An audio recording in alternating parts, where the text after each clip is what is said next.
السلام علیکم viewers, programme اسلام آباد اپڈیٹس میں سحر خان آپ کے ساتھ.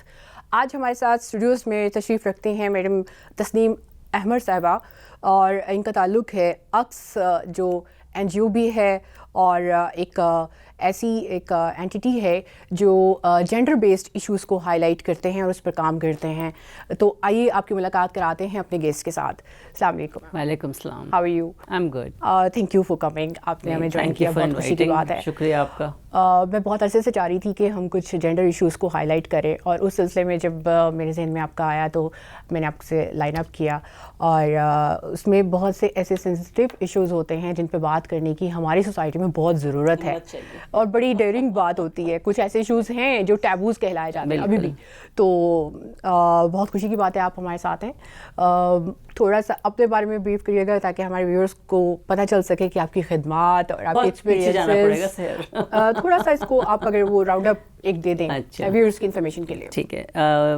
بیسکلی صحافت پڑھی میں نے. ڈان سے بھی نہیں، میرا تعلق اسٹار جو ڈان کا ایوننگ نیوز پیپر تھا اس کے ساتھ تھا. تو صحافت پڑھی، پھر مسلم اخبار میں کام کیا کچھ عرصے. جب ہم اسلام آباد میں تھے میں اپنے والدین کے ساتھ واپس کراچی گئے تو اسٹار میں کام کیا جو ڈان کا ایوننگر تھا. وہاں سے کراچی یونیورسٹی چلے گئی، وہاں پڑھایا کوئی 6 سال. اور جیسا کہ عموماً ہمارے یہاں خواتین کے ساتھ ہوتا ہے کہ جہاں جہاں میاں کی نوکری ہو وہاں آپ کو ٹنگ کے جانا پڑتا ہے.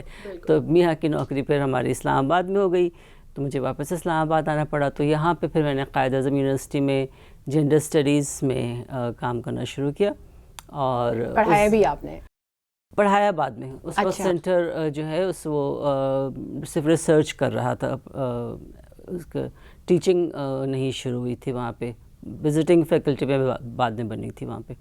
1997 میں نے پھر طے کیا کہ چونکہ اخبارات بچپن سے پڑھنے کی عادت تھی، اور جس طرح کی خبریں خواتین کے متعلق آتی تھیں، جو کیپشنز آتے تھے، ہیڈ لائنز آتی تھیں، تصاویر آتی تھیں، اور بعض بالکل آپ کو لگتا تھا کہ غیر ضروری چیزیں ہیں، بعض آپ کو لگتا تھا کہ سنسنی خیزی پھیلائی جا رہی ہے، بعض آپ کو لگتا تھا کہ آؤٹ رائٹ ولگر ہیں.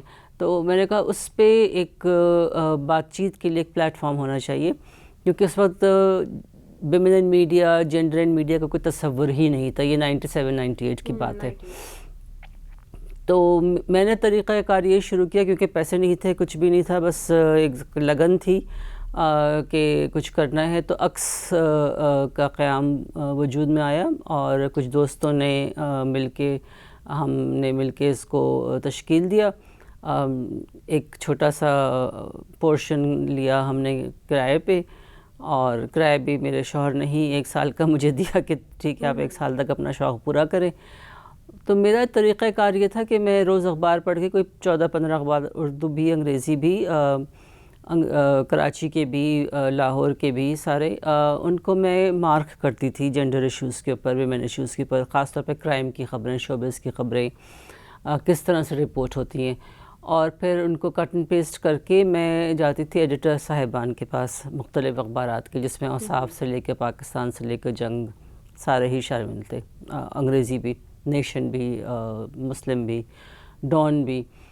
اور وہاں جا کے میں ان کو بتاتی تھی ڈیسک پہ کہ یہ چیزیں جو ہیں یہ جینڈر انسینسٹیو ہیں.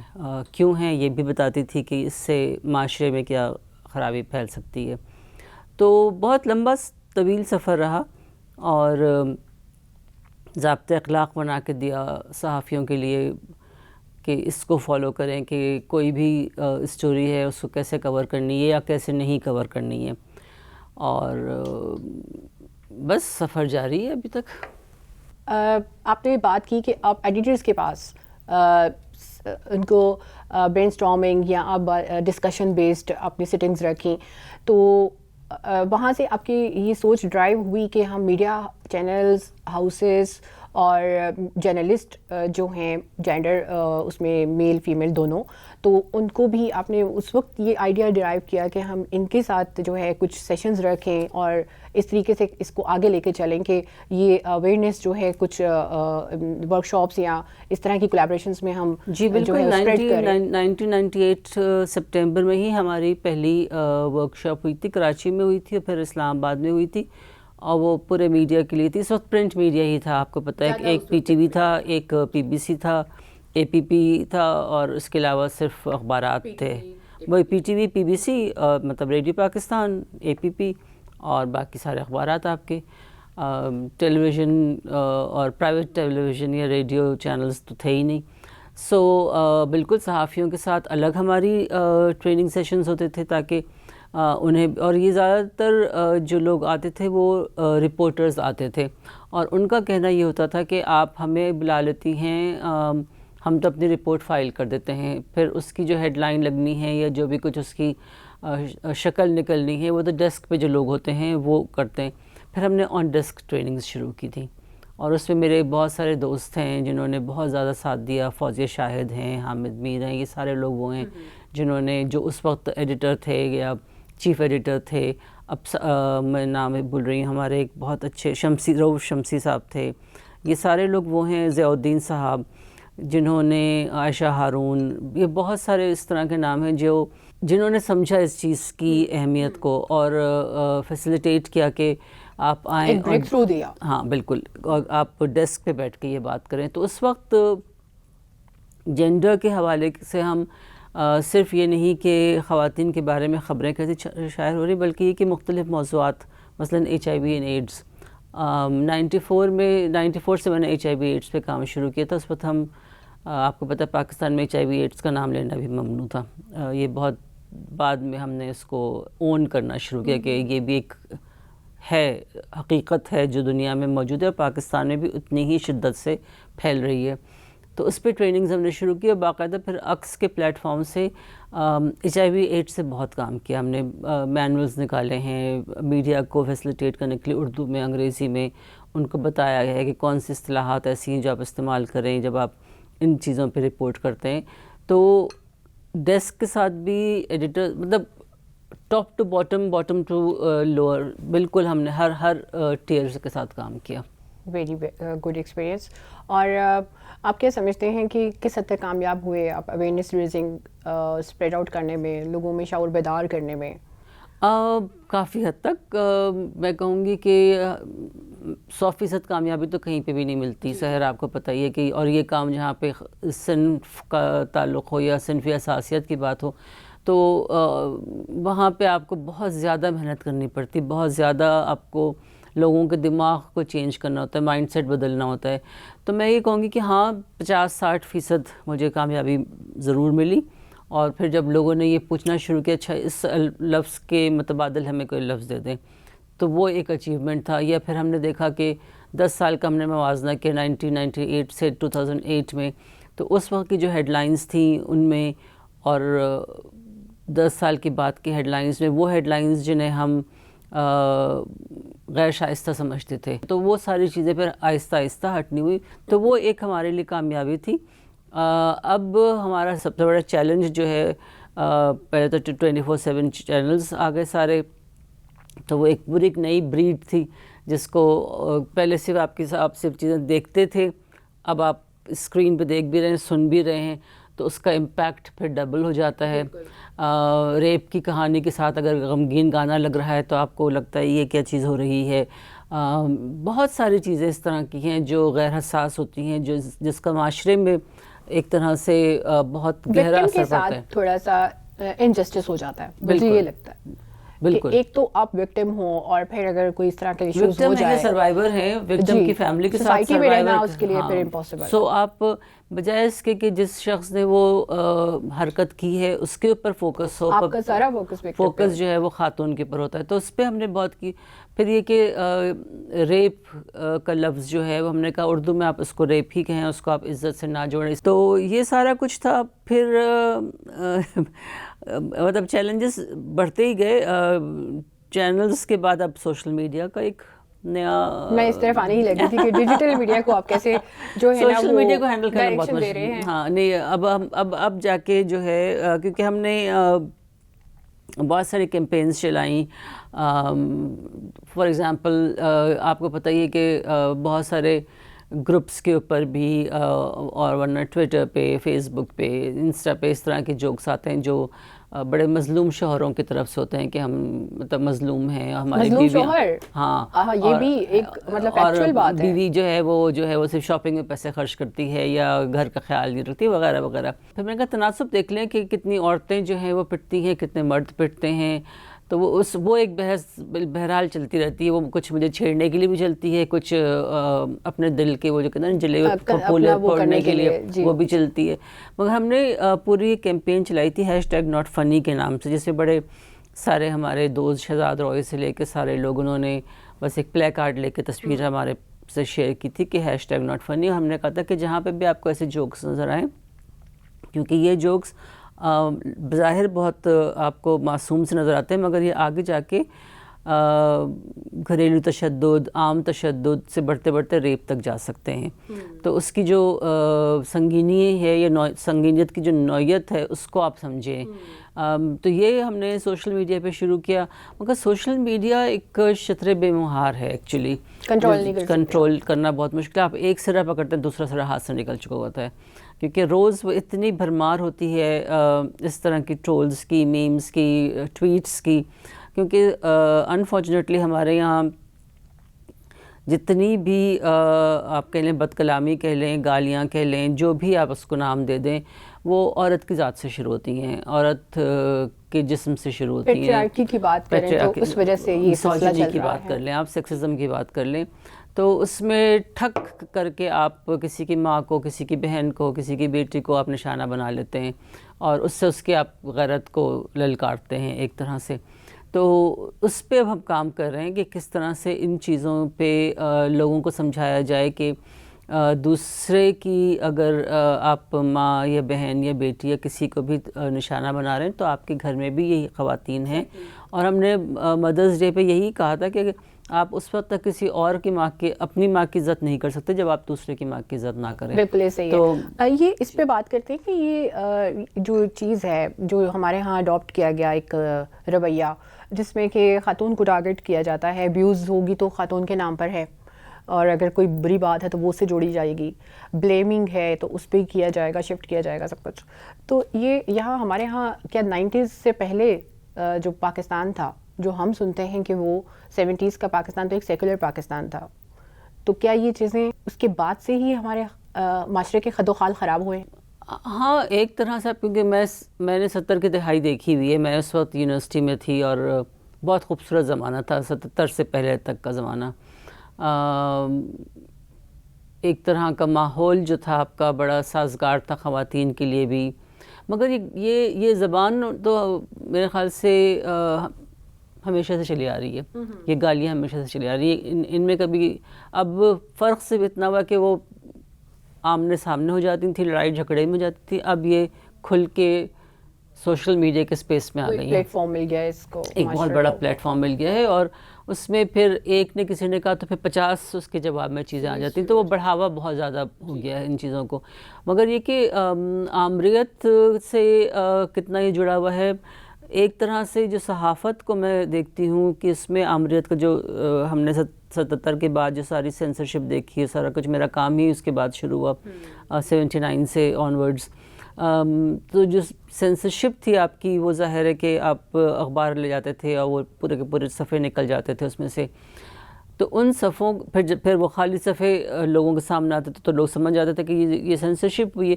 تو اس کا توڑ یہ نکالا گیا تھا کہ آپ نے ان کو بھرنا شروع کیا شوبز کی خبروں سے، جن کو آپ نے کہا کہ یہ اتنی نقصان دہ نہیں ہوں گی. مگر وہ نقصان دہ زیادہ ثابت ہونے لگی، کیونکہ اس میں آپ نے وہاں پہ اپنے کھلی چھوٹ دے دی کہ آپ ہر طرح کی گوسپ بھی ڈال دیں، ہر طرح کی چیز بھی ڈال دیں، لوگوں کا ذہن اس طرف چلا جائے. اصل جو مسائل ہیں، جمہوریت کے مسائل ہیں یا لوگوں کے بنیادی حقوق ہیں، ڈائیورژن ہو جائے. سو وہ ایک بہت بڑا نقصان ہوا، جو پیج 2 ہمارا اردو اخبارات کا اسپیشلی جس میں خرابیاں آئی ہیں تو وہ اس زمانے سے آنی شروع ہوئی ہیں. خواتین کے حقوق پہ بات جو ہے وہ اتنی زیادہ نہیں ہو پائی جتنی ہونی تھی. میں یہ ضرور کہوں گی کہ بہت جگہ پہ ہم آگے آئے, بہت جگہ پہ ہم نے اچھائی دیکھی, بہت جگہ پہ ہم نے پالیسیز دیکھیں جو پرو ویمن پالیسیز بنی ہماری. بہت سارے ایسے ادوار گزرے جس میں خواتین سامنے آئیں, اور اب متواتر سامنے آ رہی ہیں, بچیاں سامنے آ رہی ہیں, مگر بہت سارے ٹیبو ایشوز ہیں, بہت زیادہ.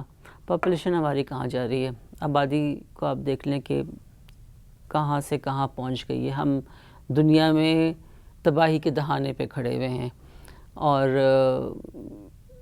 کیا کر رہے ہیں ہم اس سلسلے میں. سسٹینیبل ڈیولپمنٹ گول میں اب ہمارا 2023 ختم ہونے کو آ رہا ہے, 7 سال بھی نہیں, 6 سال, 2030 کو ختم ہو جائے گا. ہمارے گولز کیا تھے, MDGs ہم مس کر چکے. تو یہ ساری چیزیں وہ ہیں جس میں ظاہر ہے کہ حکومتی سطح پہ کام تو ہو رہا ہے, مگر ہم جیسی جو چھوٹی چھوٹی NGOs ہیں یا بڑی NGOs ہیں یا بڑے اس طرح کے جو پلیٹ فارمز ہیں, ادارے ہیں, وہ جو کام کر رہے ہیں ان کو میرے خیال سے ان کی آواز لوگوں تک پہنچانا کہ ہاں یہ سارا کچھ ہے, تو اس کے ساتھ ہم یہ بھی دیکھ رہے ہیں. تو ایک آلٹرنیٹیو وائس جو ہوتی ہے, متبادل آواز جو ہوتی ہے, وہ بھی سامنے آ رہی ہے, تھوڑی تھوڑی ہی صحیح پر آ رہی ہے. بیداری آ رہی ہے, مگر ایولیوشنری پروسیس کے ساتھ. بالکل. جب آپ کا سامنا ٹرائبل کے مرد سے پڑتا ہے تو وہ اپنی عورت کے لیے کیا سوچتا ہے, اور وہ خود اپنے معاشرے کے لیے کیا سوچتا ہے. وہاں بڑا مشکل کام ہوتا ہے, کیونکہ انہیں یہ سمجھانا, سب سے پہلے تو ہمیں یہ سمجھانا ہوتا ہے کہ جی آپ عورت کو پہلے انسان سمجھیں, کچھ بھی نہ سمجھیں اس کو. اللہ کی بنائی ہوئی مخلوق ہے اور انسان ہے, اللہ نے اس کو انسان کا درجہ دیا ہے, تو اس کو تو آپ مان لینا کم از کم, اور کچھ مانیں نہ مانیں. ہم جو کہہ رہے ہیں وہ نہ مانیں آپ, جو خدا نے اور رسول نے کہا وہ تو مانیں آپ, کہ کیا حقوق ہیں کیا حقوق نہیں ہیں. آپ ہر چیز اپنے ہاتھ میں نہیں لے سکتے, جو حق میں ہیں وہ آپ ان کو دیجئے. بہت مشکل کام ہے, بہت زیادہ اس میں جو ہے وہ ان کے ساتھ, پھر ان کی زبان, پھر ہماری کوشش ہوتی ہے کہ وہ لوگ ساتھ جائیں جو ان کی زبان بول سکتے ہیں. میں بالکل, فار ایگزامپل پشتو نہیں بول سکتی, یا ہند کو نہیں بول سکتی, یا پوٹوہاری نہیں بول سکتی, یا بلوچی یا براوی نہیں بول سکتی. تو وہ لوگ جائیں جو ان کی زبان میں ان سے بات کریں, مردوں سے مرد بات کریں, خواتین سے خواتین بات کریں. آپ بالکل اسی حلیے میں جائیں جس حلیے میں ان کی خواتین ہوتی ہیں. بالکل صحیح اپروچ ہے, بالکل. تب جا کے آپ کی ایکسیپٹیبلٹی دی. تو اسی وجہ سے شاید ہماری تھوڑی بہت اگر سنوائی ہوتی ہے تو شاید اسی لیے ہوتی ہے. اور کیونکہ ہمارا کام عام لوگوں سے ہٹ کے میڈیا کے ساتھ ہے, تو میڈیا تھوڑا بہت اویئر ہے. میڈیا جو ہے وہ سمجھتا بھی ہے چیزوں کو, میڈیا کچھ کرنا بھی چاہتا ہے, تو وہاں پہ ہمیں تھوڑی سی ایک ایج مل جاتی ہے کامیابی کی. بالکل. بلوچستان میں بھی ہم نے بہت زیادہ ورک شاپس کرائی ہیں, بہت اندرون علاقوں میں جا کے کرائی ہیں, وہاں پہ ہم نے ریڈیو پروگرامز بہت بنائے ہیں. 2010 میں ہیراسمنٹ کے اوپر جو ایکٹ بنا تھا, اس کے پیچھے بھی ایک باقاعدہ اسی طرح کے کانسیپٹس اور مائنڈس تھے, اور انہی خواتین نے انیشیٹو لیا اور پھر اس کو ایوانوں تک پہنچایا. تو آج جو ہمارے پاس ایک باقاعدہ ہیراسمنٹ ایکٹ لا کی صورت میں موجود ہے, ایٹ ورک پلیس بھی اور ادر دین ورک پلیس بھی. تو اس میں آپ نے کبھی سوچا ہو کہ کچھ اس طریقے کی پریپریشنس کی ہوں کہ ہم کچھ اس کو لا کے اس میں پیرامیٹر کے اوپر لے جانے کے لیے اور وہاں تک پہنچانے کے لیے کچھ کام ہوا, کہ کچھ چیزیں, کچھ سفارشات؟ دیکھیں, ہمارا کام سر زیادہ جو ہے وہ چونکہ میڈیا کے ساتھ ہے, تو ہم ڈائریکٹلی گورنمنٹ کے ساتھ ہمارا انٹریکشن اتنا نہیں ہوتا انٹل انلیس کہ کوئی اس طرح کی کنسلٹیشنز ہو رہی ہوں جہاں پہ ہمیں بلایا جاتا ہو ایز ایکسپرٹس. مختلف جو ہمارے پوڈ کاسٹس ہوتے ہیں, یا ہماری ریڈیو پروڈکشنز ہوتی ہیں, یا ہماری روزمرہ کی جو پوسٹس ہوتی ہیں سوشل میڈیا کی, اس کے ذریعے بھی ہم لوگوں تک یہ چیزیں لے کے آتے ہیں کہ خاتون کو یا خواتین کو یا بچیوں کو آپ اس طرح سے ہراس نہیں کر سکتے. کیونکہ اگر آپ یہ آرگیومنٹ لے کے آتے ہیں کہ جی یہ اسلامی ملک ہے, تو اسلام میں تو یہ بھی کہا گیا ہے کہ مردوں کو نگاہیں نیچی رکھنی چاہیے, تو آپ دیکھیں ہی نا. تو ہم اس پہ بہت زیادہ اس پہ کام کرتے ہیں کہ عام لوگوں کے ان کی ہی لیول پہ جا کے چیزیں سمجھائی جائیں کہ آپ ہر چیز کا بلیم خاتون پہ نہیں رکھ سکتے. عورت اگر پارک میں یا بازار میں یا کہیں پہ بھی ہے تو وہ غیر محفوظ کیوں ہیں؟